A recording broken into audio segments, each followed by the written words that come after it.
अस्सलाम वालेकुम everyone and welcome back to my channel. उम्मीद करती हूँ कि आप सब बहुत अच्छे होंगे और अल्हम्दुलिल्लाह मैं भी बहुत अच्छी हूँ। सो जनाब, आज के व्लॉग में है मेरे पास आपके लिए 5 बड़ी खबरें, 5 बड़ी अपडेट्स। सो चाहे आप यूके में एज अ स्टूडेंट मौजूद हैं, यहाँ पे एज अ ब्रिटिश नेशनल रहते हैं, या फिर स्किल्ड वर्कर वीज़ा पे हैं, या फिर आप प्लान करें स्प्रिंग 2024 के बाद यूके आने का, चाहे आप स्किल्ड वर्कर वीज़ा पे आना चाहते हो, चाहे आप एज अ स्टूडेंट आना चाहते हो, तो आपके लिए मेरे पास बहुत अच्छी खबर है। क्योंकि आप सबको जैसे कि पता होगा कि यूके ने अभी नए रूल्स इंट्रोड्यूस करवाए जो कि इम्प्लीमेंट होंगे स्प्रिंग आएगा I believe around March and April.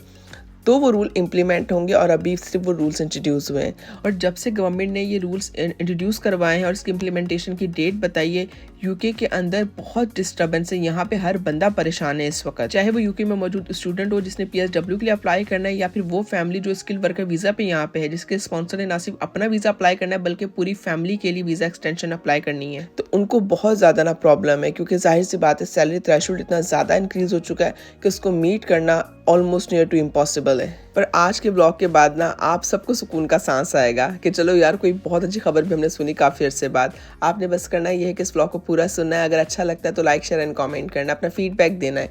इसके अलावा अगर आपने मेरा चैनल सब्सक्राइब नहीं किया तो चैनल भी सब्सक्राइब कीजिएगा और बेल आइकन के बटन को प्रेस कर दीजिएगा ताकि आने वाली तमाम वीडियोज़ की नोटिफिकेशन आपको सबसे पहले मिले। आई शैल बी रियली थैंकफुल। सो जनाब, गवर्नमेंट ने जब से वो रूल्स पास किए हैं 5, तब से गवर्नमेंट को बहुत ज़्यादा बैकलैश मिल रही है, क्रिटिसिज्म मिल रहा है आम पब्लिक से भी और अपोजिशन से भी। अब गवर्नमेंट मजबूर हो गई है अपने रूल्स को थोड़ा सा फ्लेक्सिबल करने के लिए, थोड़ा सा उनमें अमेंडमेंट लाने के लिए। सो ये सारी अपडेट्स जो है नई, ये गवर्नमेंट ने खुद दी है पार्लियामेंट के अंदर यहाँ पर, ताकि यहाँ की आवाम थोड़ी स्ट्रेस फ्री हो सके, थोड़ा सुकून का सांस ले सके। खैर जनाब, बात करते हैं अपनी पहली बिग न्यूज़ पे या पहली खुशखबरी के ऊपर। और ये उनके लिए जो यहाँ पे ब्रिटिश नेशनल है और अपने स्पाउस को बुलाना चाहते हैं किसी भी कंट्री से। देखिए, गवर्नमेंट ने कहा है कि हम समझ सकते हैं कि अगर आपकी सैलरीज कम है और आपके पास इतने रिसोर्सेज नहीं है कि अपनी फैमिली को बुला सकें, लाइक आप 62,000 पाउंड भी नहीं शो कर सकते, तो आपको परेशान होने की ज़रूरत नहीं है। गवर्नमेंट ने कहा है, ऋषि सुनाक ने अपनी लेटेस्ट स्टेटमेंट में कहा है कि we are looking toward the transitional arrangements. इसका मतलब यह कुछ ना कुछ ऐसा किया जाएगा कि आपकी फैमिलीज आपके साथ आके रहेंगी, आपको परेशान होने की ज़रूरत नहीं है। क्योंकि इनको बहुत ज़्यादा क्रिटिसिज्म मिला था, ना सिर्फ जनरल पब्लिक की तरफ से बल्कि अपोजिशन की तरफ से भी। आप यहाँ अपोजिशन की एग्जैक्ट स्टेटमेंट भी देख सकते हैं। इनका कहना था क्या मतलब है कि भाई जो लोग बड़े वेल्दी हैं वही यहाँ पे मोहब्बत कर सकते हैं, शादी कर सकते हैं, या फिर अपनी फैमिलीज को यूके में लेके आ सकते हैं। क्योंकि जब यूके ने रूल्स अनाउंस किए थे तो यहाँ की गवर्नमेंट ने साफ कहा था कि ये रूल्स हम सब पर अप्लाई करेंगे, चाहे वो यूके में इंसान रहता हो चाहे यूके से बाहर रहता हो। अब गवर्नमेंट ने क्लियरली कहा है कि भाई जितनी भी ब्रिटिश फैमिलीज उनको परेशान होने की जरूरत नहीं है, वो अपनी फैमिलीज को बुला सकेंगी, उनके लिए ट्रांजिशनल अरेंजमेंट्स की जाएंगी। क्या की जाएंगी they didn't clear it, but they said वो करेंगे कुछ ना कुछ ऐसा जो बहुत फेयर होगा सबके साथ, और इससे रिलेटेड जितनी भी अनाउंसमेंट होंगी वो जल्दी कर देंगे। सो जितने भी ब्रिटिश नेशनल्स जिन्होंने अपनी फैमिली बुलानी है, अपने स्पाउस बुलाने, उनको बिल्कुल परेशान होने की जरूरत नहीं है। आपने सुकून का सांस लेना है कि आपकी फैमिली जल्दी आपके साथ होगी। अब बात करते हैं अपने सेकंड अच्छी खबर की, सेकंड अच्छी न्यूज़ की। ये उन तमाम लोगों के लिए जिन्होंने अपना वीज़ा रिन्यू करवाना है या एक्सटेंशंस करवानी, चाहे वो स्किल्ड वर्कर वीज़ा पे हैं, चाहे वो स्पाउस वीज़ा पे हैं, या वो किसी और कैटेगरी पर भी हैं। सो जनाब, जैसा कि आप सबको पता है कि स्प्रिंग 2024 के बाद से सैलरी थ्रेशोल्ड जो होने वाला है नया, वो है 38,700। और कहा यह जा रहा था कि यही सैलरी थ्रेशोल्ड एप्लीकेबल होगा उन तमाम लोगों पे जो इस वक्त स्किल वीज़ा कैटेगरी पे यूके में रह रहे हैं। बट गवर्नमेंट ने अब ये सिग्नल दिया है कि आप सब इससे एग्जेम्प्ट हैं, आप पे ओल्ड थ्रेशोल्ड अप्लाई होगा विच इज़ 26,000 पाउंड। आप पे ये एप्लीकेबल नहीं है, उन पे एप्लीकेबल है जो न्यू एप्लीकेशन सबमिट करेंगे स्किल वीज़ा कैटेगरी के लिए।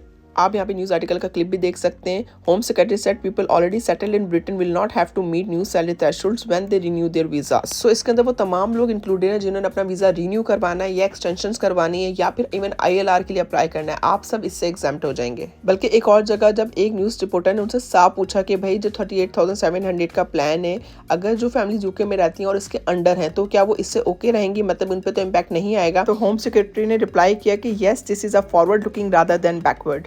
मतलब ये प्लान उनके लिए नहीं जो ऑलरेडी हैं, ये उनके लिए जो आने वाले हैं यूके के अंदर। अब बात करते हैं अपने थर्ड अच्छी खबर की, थर्ड अच्छी न्यूज़ की। ये बहुत बड़ा रिलीफ है, बहुत बड़ी खबर है एक्चुअली उन तमाम लोगों के लिए, इवन जो स्प्रिंग 2024 के बाद भी यूके आएंगे। सो जनाब, यूके गवर्नमेंट का एक लॉ है न्यू एंट्रेंट से रिलेटेड। न्यू एंट्रेंट कौन होते हैं? न्यू एंट्रेंट वो होते हैं जो यूके की लेबर मार्केट में फर्स्ट टाइम एंटर हो रहे होते हैं, 26 के होते हैं या 26 के अंडर होते हैं, और यूके से उन्होंने ग्रेजुएट किया होता है या पोस्ट ग्रेजुएट किया होता है, या फिर वो जिन्हें पोस्ट डॉक्टर पोजीशन के यहाँ पे स्पॉन्सर किया जा रहा होता है इन सर्टेन ऑक्यूपेशंस, लाइक यहाँ पे केमिकल साइंटिस्ट साइंटिस्ट हो गए, बायोलॉजिकल साइंटिस्ट हो गए, बायोकेमिस्ट हो गए, फिजिकल साइंटिस्ट हो गए, हायर एजुकेशन टीचिंग प्रोफेशनल्स हो गए, एक्सेट्रा एक्सेट्रा। सो अगर आसान लफ्जों में बात की जाए तो वो स्टूडेंट या वो ग्रेजुएट्स जो रिसेंटली पास आउट हुए हैं और अपनी वीजा कैटेगरी स्विच करवाना चाहते हैं स्किल वीजा कैटेगरी पे या PSW के ऊपर और 26 के अंडर है, ये लोग यूके में न्यू एंट्रेंट कराते हैं और इसका फायदा ये होता है कि इन्हें 30% डिस्काउंट ऑफर किया जाता है on the ongoing rate for the skilled worker visa. So for example after spring 2024 जो सैलरी थ्रेशोल्ड इंक्रीज कर दिया गया है वो 38,700 है जो भी यूके में आएगा स्किल वर्कर वीजा के ऊपर। बट अगर आप न्यू एंट्रेंट हैं तो जो आपको एनुअल सैलरी दिखाना पड़ेगी आफ्टर 30% डिस्काउंट वो आपको दिखाना पड़ेगी 27,090 पाउंड। मतलब जो न्यू सैलरी थ्रेशोल्ड के चेंजेस आए हैं वो आप पे एप्लीकेबल नहीं होते, आपके पास ऐसे स्पॉन्सर ढूंढना है जो 27,090 पाउंड आपको ऑफर कर दे स्किल वर्कर वीजा के लिए। सो ये चीज उन तमाम बच्चों के लिए बहुत ही रिलीफ होगी जो बच्चे सितंबर 24 में आना चाहते हैं या जनवरी 25 में आना चाहते हैं। अगर आप 26 के अंडर हैं तो आप सेफ हैं, आप पे न्यू रूल्स एप्लीकेबल नहीं है सैलरी थ्रेशोल्ड का। अच्छा जी, अब बात करते हैं अपनी चौथी अच्छी खबर की और ये उन तमाम लोगों पे अप्लाई होने वाली जो स्प्रिंग 2024 के बाद आएंगे। सो जनाब गवर्नमेंट ने ये कहा है कि जब आप यूके में एंटर होंगे किसी भी वीजा कैटेगरी पे, लाइक स्किल्ड वीजा कैटेगरी पे आप एंटर हो रहे हैं तो आपकी मिनिमम सैलरी 38,700 होना चाहिए। बट जब आपने रीन्यू करवाना अपना वीजा या एक्सटेंशन करवानी है या आपने आगे जाके PR के लिए अप्लाई करना है which is ILR in UK, तो आप क्या कर सकते हैं कंबाइंड सैलरी भी दिखा सकते हैं विच इज 38,700। ऑल दो ये खबर एक अच्छी खबर है लेकिन इतना ज्यादा फर्क नहीं डालती वो, इसलिए कि जो इंसान 38,700 की जॉब सिक्योर कर लेता है तो वो अपनी और फैमिली का एक्सटेंशन खुद करा सकता है, उसे अपने पार्टनर की इनकम दिखाने की कोई जरूरत नहीं है सच। अब बात करते हैं अपनी पांचवी अच्छी खबर की which is related to care home worker visa. जैसा कि आप सबको पता है कि यूके के अंदर केयर होम वर्कर वीजा पे बहुत स्कैम हुए हैं, यहाँ पे बहुत पैसे लिए गए हैं लोगों को यहाँ पे स्पॉन्सर करने के लिए केयर होम वर्कर वीजा पे। मतलब अगर मैं बात करूँ लोग पाकिस्तान से इंडिया से आए 20-20, 25-25 हज़ार पाउंड दे के which was huge amount to be honest, और उसके बाद यहाँ पे आने के बाद उन्हें काम भी नहीं मिल रहा था, वर्क आवर्स भी पूरे नहीं मिल रहे थे, वो लोग एक्सप्लॉइट हो रहे थे बुरी तरह से यूके के अंदर। बट अब यूके की गवर्नमेंट ने कहा है कि वही केयर होम वर्कर वीजा वाले स्पॉन्सर कर सकते हैं लोगों को जो कि CQC रेगुलेटेड होंगे, अदरवाइज आप यूके में किसी को भी स्पॉन्सर नहीं कर सकते केयर होम वर्कर वीजा पे। सो अब अगर कोई आपको care home worker visa offer करता है तो आपने मेक श्योर करना है कि आप ये चेक करें वो CQC रेगुलेटेड है, अदरवाइज वो जस्ट स्कैम है, आपका वीजा किसी भी वक्त यूके में इवन आने के बाद भी कैंसिल हो सकता है। लास्टली मैं आपको जैसा ओवरव्यू दे दूं कि CQC है क्या। CQC stand for care quality commission और ये यूके में health and social care services को रेगुलेट करते हैं और ये स्पॉन्सर है by department of health and social care UK. So CQC quality and safety ensure करती है डिफरेंट हॉस्पिटल्स के अंदर, डिफरेंट डेंटल प्रैक्टिसेस के अंदर, एम्बुलेंसेस के अंदर, केयर होम्स के अंदर और जो केयर प्राइवेटली दी जाती है घरों के अंदर लोगों को, ये इनका काम होता है कि इन सब चीज़ों को रेगुलेट करें। और अगर आप देखें तो यूके ने ये रूल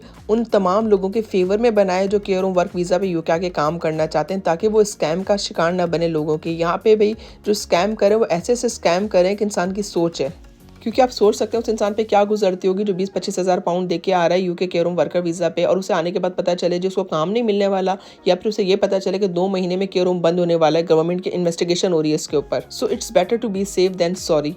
चले जनाब, आज की तमाम अच्छी खबरें यही थी। इसी नोट के ऊपर अपना व्लॉग एंड करते हैं। उम्मीद करती हूँ कि आज का व्लॉग आप सबके लिए बहुत बेनिफिशियल रहेगा, आप सबको फ़ायदा होगा और आप उन तमाम लोगों से भी शेयर कीजिएगा जो आपको लगता है कि यूके आने वाले हैं या स्किल वर्कर वीज़ा पे यूके में है इस वक्त और उनको नहीं पता ये खबरें अब तक, ताकि किसी का भला हो जाए आपकी वजह से। इंशाल्लाह नेक्स्ट व्लॉग में आपसे फिर मुलाकात होगी, तब तक अपना बहुत ख्याल रखिएगा, मुझे दुआ में याद रखिएगा। टेक केयर, बाय बाय, अल्लाह हाफिज़।